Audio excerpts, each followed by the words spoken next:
नमस्कार, आप देख रहे हैं समाचार। आपके साथ मैं हूं पराक्रम सिंह शेखावत। बताएंगे बड़ी खबरें। शुरुआत करेंगे सुर्खियों के साथ।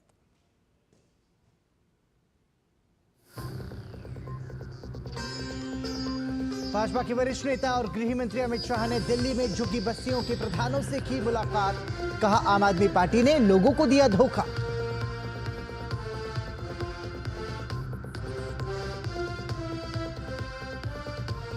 दिल्ली में चुनावी घमासान तेज। भाजपा ने कहा, सीएजी रिपोर्ट में शराब घोटाले से दिल्ली को 2000 करोड़ का नुकसान। आम आदमी पार्टी ने भाजपा पर किया पलटवार।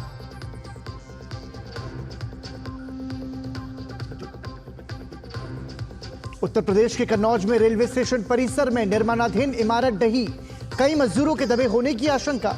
5 की हालत नाजुक। मुख्यमंत्री ने हर संभव मदद का दिया निर्देश।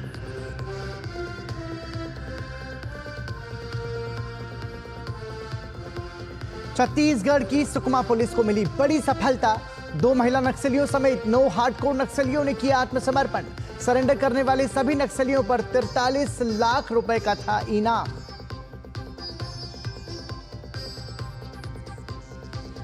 रामलला की प्राण प्रतिष्ठा की पहली वर्षगांठ पर अयोध्या में उमड़ा आस्था का सागर। भव्य उत्सव की शुरुआत। प्रधानमंत्री नरेंद्र मोदी ने दी शुभकामनाएं।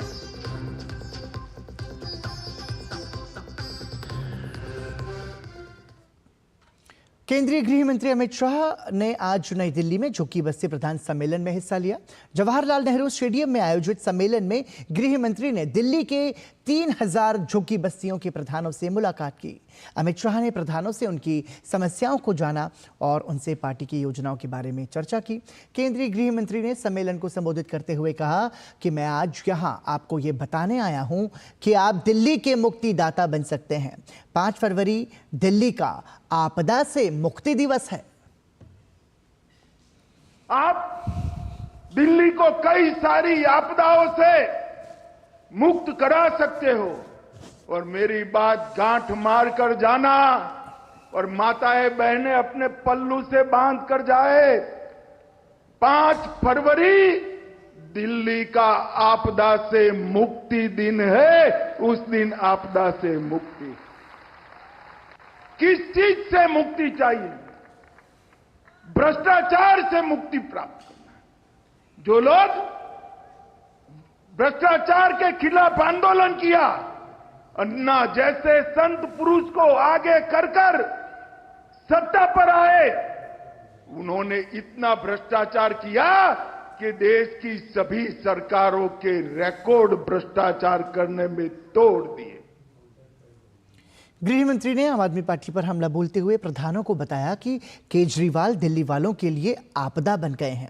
अब वक्त आ गया है कि केजरीवाल सरकार को उखाड़ फेंका जाए। आप पार्टी वालों, आप तो आपदा बने हो दिल्ली के लिए, दिल्ली की जनता के लिए, मगर एक केजरीवाल जी आप पार्टी के लिए आपदा बन गए हैं। क्योंकि जहां जहां केजरीवाल जाते हैं, जहां जहां सिसोदिया जाते हैं, दिल्ली वालों को शराब की बोतल दिखाई पड़ती है। भाइयों बहनों, शराब की बोतल। केंद्रीय गृह मंत्री ने कहा कि प्रधानमंत्री नरेंद्र मोदी ने एक झुग्गी वालों को पक्का मकान देने का काम भाजपा करेगी, ऐसा कहा है। हमने ये करके भी दिखाया है। हमने 3.5 करोड़ गरीबों को घर दिया। भाजपा ने लगातार गरीबों के कल्याण के लिए काम किया है। नरेंद्र मोदी जी ही है जिनके राज में 25 करोड़ गरीब गरीबी रेखा के बाहर आ गए। 3 करोड़ 58 लाख लोगों को घर मिला और 10 साल आपकी सरकार न होती तो झुग्गी वालों को पक्का मकान मिल भी गया होता। मगर अभी भी देर नहीं हुई। 5 तारीख को मौका है। एक बार उखाड़ कर फेंक दीजिए। एक केजरीवाल सरकार को, हर गरीब को पक्का मकान नरेंद्र मोदी सरकार देगी। नरेंद्र मोदी सरकार। अरविंद केजरीवाल की आबकारी नीति से जुड़े शराब घोटाले पर भारत के नियंत्रक एवं महालेखा परीक्षक यानी कि कैग ने भी अपनी मोहर लगा दी है। कैग की ओर से केजरीवाल की शराब घोटाला को लेकर कैग की रिपोर्ट में कई चौंकाने वाले खुलासे हुए हैं। रिपोर्ट के मुताबिक शराब घोटाले से राजकोष को 2026 करोड़ रुपए का नुकसान हुआ है। आपकी सरकार में उप मुख्यमंत्री रहे मनीष सिसोदिया के नेतृत्व वाली जीओएम ने विशेषज्ञ पैनल की सिफारिशों को नजरअंदाज किया। वहीं शिकायतों के बावजूद सभी संस्थाओं को बोली लगाने की अनुमति नहीं दी गई। बोली लगाने की अनुमति दे दी गई। लाइसेंस जारी करने से पहले बोलीदाताओं की वित्तीय स्थिति पर ध्यान नहीं दिया गया।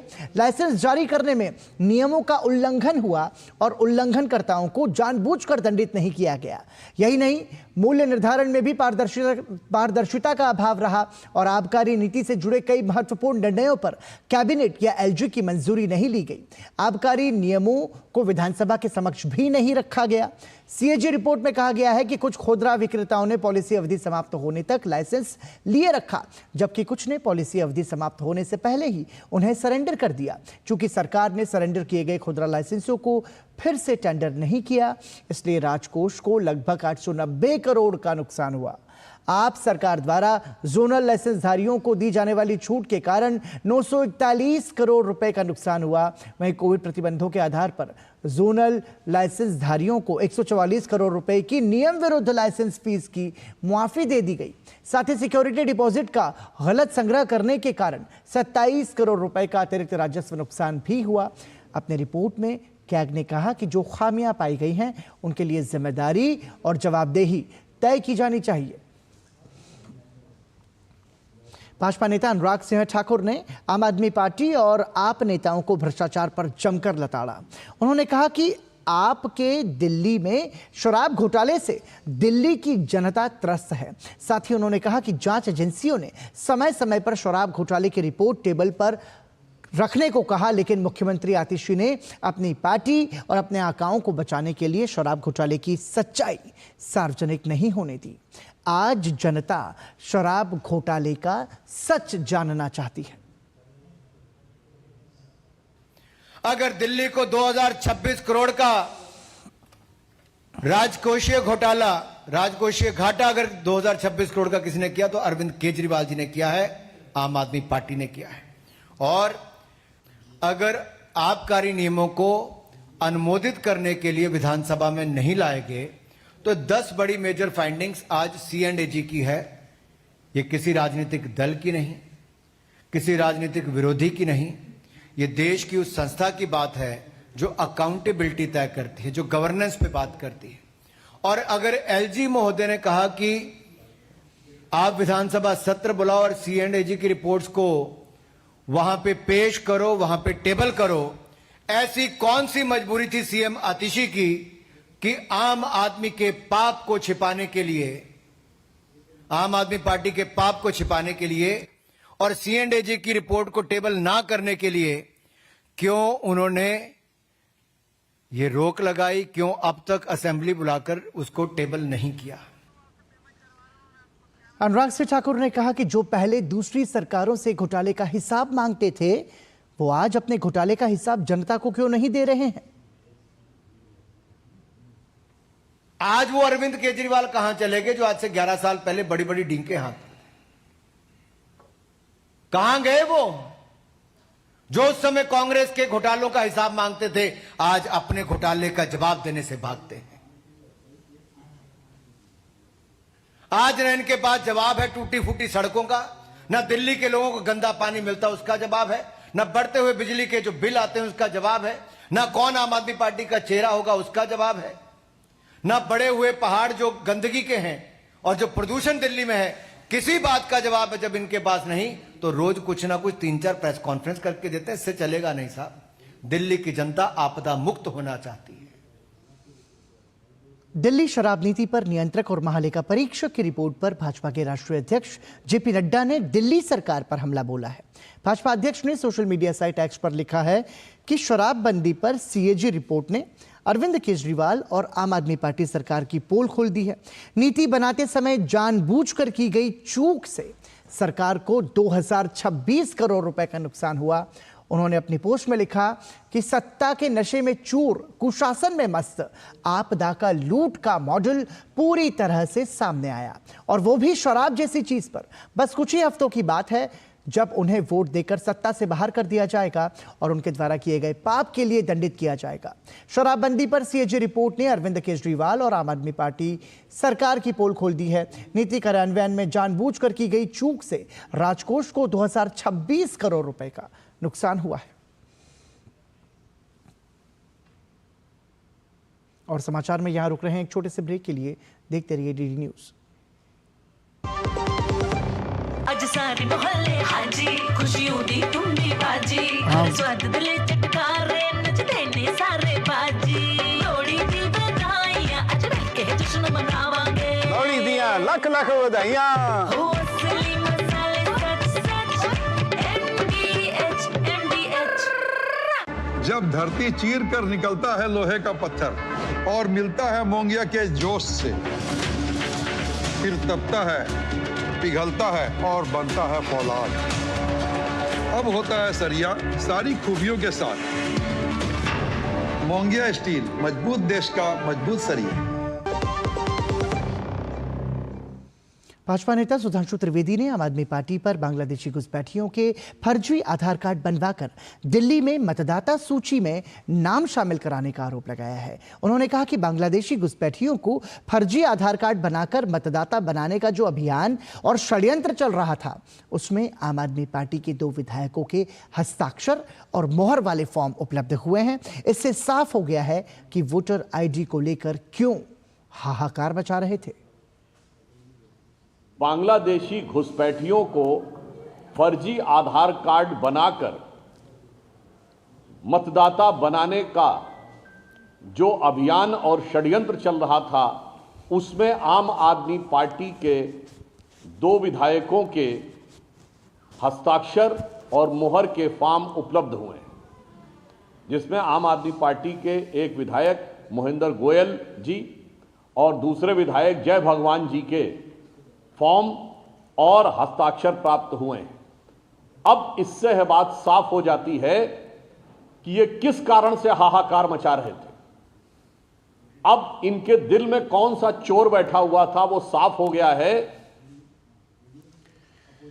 सुधांशु त्रिवेदी ने केजरीवाल से पूछा कि देश विरोधी काम करने वाले इन लोगों के साथ आपकी मोहब्बत का राज क्या है। मैं स्वघोषित कट्टर ईमानदार केजरीवाल जी से यह पूछना चाहूंगा कि ये देश विरोधी काम करने वाले इन घुसपैठियों के साथ आपकी इस मोहब्बत का राज क्या है। एक तरफ आप उत्तर प्रदेश और बिहार के मेहनतकश लोगों के बारे में हिकारत रखते हैं और दूसरी तरफ देश में गैर कानूनी तरीके से आए हुए वो लोग जो अनेक प्रकार की अवांछित आपराधिक और आतंकवादी गतिविधियों में संलिप्त पाए जाते हैं, उनके साथ मोहब्बत रखते हैं। आम आदमी पार्टी के राष्ट्रीय संयोजक अरविंद केजरीवाल ने भाजपा को पब्लिक डिबेट की चुनौती दी है। इस दौरान उन्होंने दिल्ली में भाजपा के मुख्यमंत्री चेहरे को आम आदमी पार्टी के मुख्यमंत्री चेहरे से पब्लिक डिबेट करने की चुनौती दी। उन्होंने कहा इसके जरिए दिल्ली के लोगों को दोनों पार्टी के मुद्दे और कामों का पता चल सकेगा। जनतंत्र को सुदृढ़ करने के लिए मैं ये भी चाहूँगा कि उनके औपचारिक नाम का ऐलान होने के बाद एक दिन दिल्ली के लोगों के सामने, देश के लोगों के सामने, सारे मीडिया के सामने आम आदमी पार्टी और भारतीय जनता पार्टी के रमेश बिधूरी जी के जो भी सीएम कैंडिडेट होगा उनके बीच में एक सार्वजनिक डिबेट होना चाहिए, जिसमें जनता देख सके कि वोट इसको देना है कि उसको देना है, इसने क्या काम किया, उसने क्या काम किया, इसका क्या विजन है, उसका क्या विजन है। और बुलेटिन में फिलहाल रुक रहे हैं एक और ब्रेक के लिए। देखते रहिए डीडी न्यूज।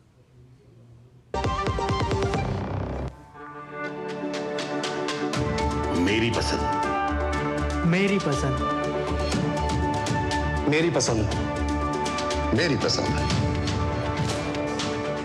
हमारी पसंद, हम सब की पसंद। मजबूत देश का मजबूत सरिया, Mongia steel.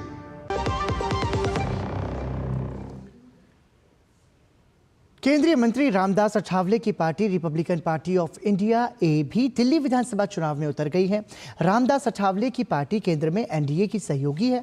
Republican Party of India ए की केंद्रीय चुनाव समिति ने दिल्ली में होने वाले विधानसभा चुनाव 2025 के लिए 15 उम्मीदवारों के नामों पर अपनी मंजूरी दी है। इनमें सुल्तानपुर माजरा, कोंडली, तिमारपुर, पालम, नई दिल्ली, लक्ष्मीनगर, नरेला, संगम विहार, सदर बाजार, मालवीय नगर, तुगलकाबाद, बदरपुर, चांदनी चौक और मटियाला महल शामिल है। आरपीआईए ने इस सूची में 4 महिलाओं को भी टिकट दिया है।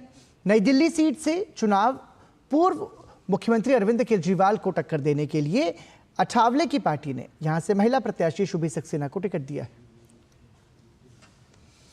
घोटाले करने का काम केजरीवाल के कार्यकाल में हुआ है। दारू घोटाले में मुख्यमंत्री, डिप्टी मुख्यमंत्री भी अंदर चले गए थे और अभी 2026 करोड़ का घोटाले की जो रिपोर्ट आई है वो भी मतलब एक सत्य चित्र है कि अरविंद केजरीवाल जी भ्रष्टाचारी आदमी है। अरविंद केजरीवाल जी की सरकार भ्रष्टाचारी थी और इसीलिए अरविंद केजरीवाल जी को हटाओ, आम आदमी पार्टी को सत्ता से हटाओ और बीजेपी को सत्ता में बिठाओ, इसी तरह की हमारी मांग है। हम जरूर 15 सीटों पर चुनाव लड़ रहे, 15-20 सीटों पर, लेकिन बीजेपी का नुकसान ना हो। मेरी पार्टी एनडीए में है और एनडीए का समर्थन करती है, बीजेपी का समर्थन करती है। उत्तर प्रदेश के कन्नौज में बड़े हादसे में रेलवे स्टेशन के पास एक निर्माणाधीन बिल्डिंग के लैंटर गिरने से 36 मजदूर मलबे के नीचे दब गए। रेस्क्यू ऑपरेशन में अभी तक 23 मजदूरों को घायल अवस्था में अलग अलग अस्पतालों में भेजा गया है। मलबे को हटाने का कार्य युद्ध स्तर पर किया जा रहा है। घटनास्थल पर एनडीआरएफ की टीम भी भेजी जा रही है। 5 घायलों को प्राथमिक उपचार देकर छोड़ दिया गया है, वहीं 5 घायलों की हालत नाजुक है। घटना की सूचना पर मंत्री असीम अरुण भी मौके पर पहुंचे। उन्होंने अधिकारियों को घायलों का उपचार और बचाव कार्य के लिए निर्देशित किया।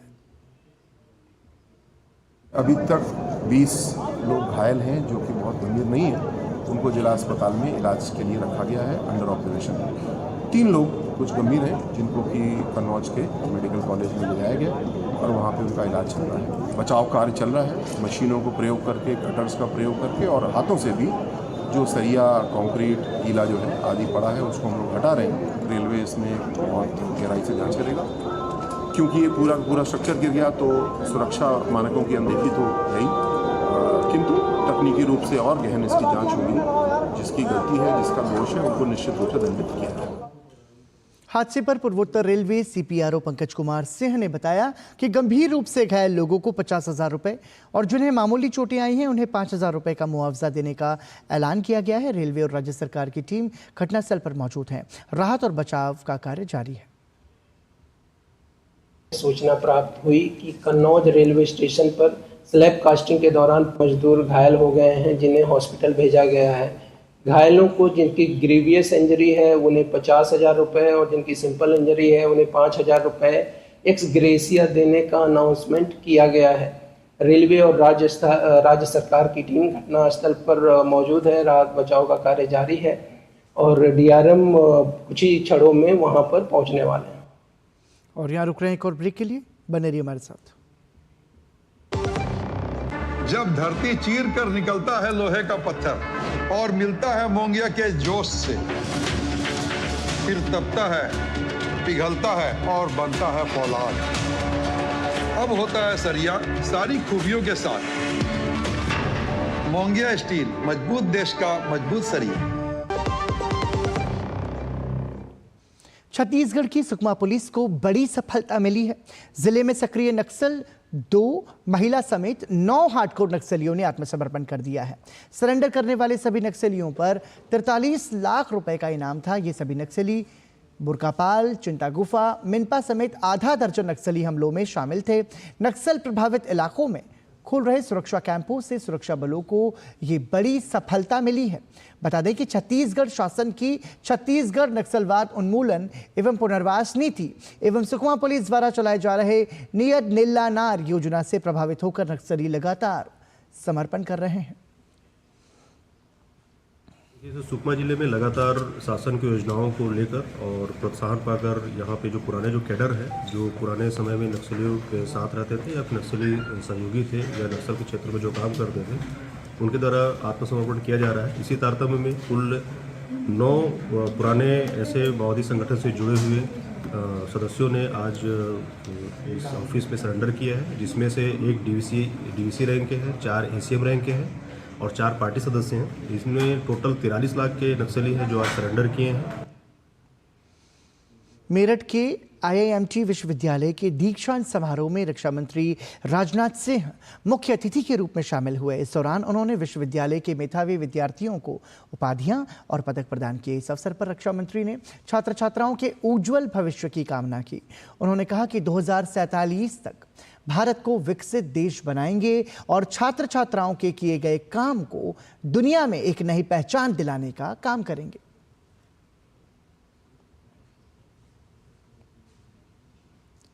प्रभु श्री राम की नगरी अयोध्या राम धुन में रम गई है। चारों ओर राम नाम की गूंज है। रामलला की प्राण प्रतिष्ठा की पहली वर्षगांठ के अवसर पर मंत्रोच्चार के साथ श्री रामलला का महाअभिषेक किया गया। दूध, दही, घी, शहद और अन्य पवित्र सामग्रियों से रामलला का महाअभिषेक हुआ। पीतांबरी वस्त्र पहने रामलला के दिव्य दर्शन के लिए देश विदेश से हजारों की संख्या में भक्त उमड़े। प्रतिष्ठा द्वादशी समारोह के अवसर पर अयोध्या में राम भक्तों में जबरदस्त उत्साह है।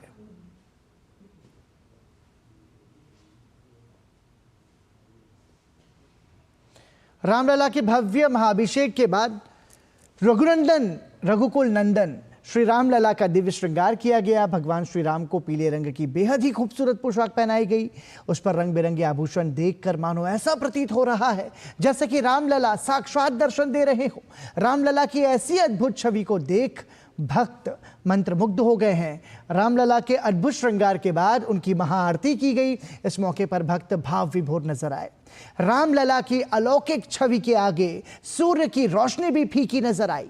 ठंड के इस मौसम में भी भक्तों का उत्साह चरम पर पहुंचा।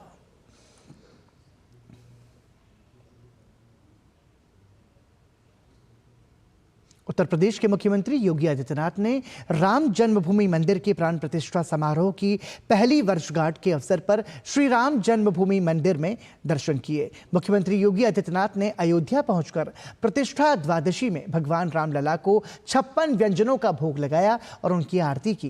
प्राण प्रतिष्ठा के मौके पर आयोजित कार्यक्रम में योगी आदित्यनाथ ने कहा कि आज ही के दिन प्रधानमंत्री नरेंद्र मोदी ने 500 वर्षों का इंतजार समाप्त करते हुए रामलला को उनकी जन्मभूमि में प्रतिष्ठित कराने का काम किया था। आज लाखों की संख्या में श्रद्धालु अयोध्या आ रहे हैं। 5 अगस्त 2020 को इसी अयोध्या धाम में आकर के देश के यशस्वी प्रधानमंत्री श्री नरेंद्र मोदी जी ने आकर के प्रभु श्री राम लला के भव्य मंदिर के कार्यक्रम का शुभारंभ किया और उसके उपरांत 22 जनवरी 2024 अगर हिंदू पंचांग के अनुसार हम देखें तो पौष शुक्ल द्वादशी के दिन, आज ही के दिन आदरणीय प्रधानमंत्री जी ने देश भर से आए हुए हर तबके के नेतृत्व वर्ग की उपस्थिति में पूज्य संतों के सानिध्य में 500 वर्षों का इंतजार समाप्त करते हुए रामलला को उनकी जन्मभूमि में प्रतिष्ठित कराने का काम किया था। मुख्यमंत्री योगी आदित्यनाथ ने हनुमानगढ़ी में मंदिर में पूजा दर्शन किए। इसके बाद उन्होंने खादी महोत्सव 2025 का उद्घाटन भी किया। इस मौके पर मुख्यमंत्री ने कहा कि ये कार्यक्रम स्थानीय उत्पाद करने वाले सभी कलाकारों के लिए एक प्लेटफॉर्म का काम कर रहा है।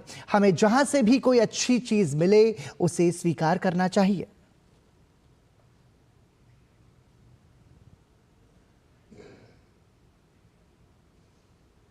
और इसी के साथ समाचार में अभी के लिए इतना ही। दीजिए अनुमति। नमस्कार।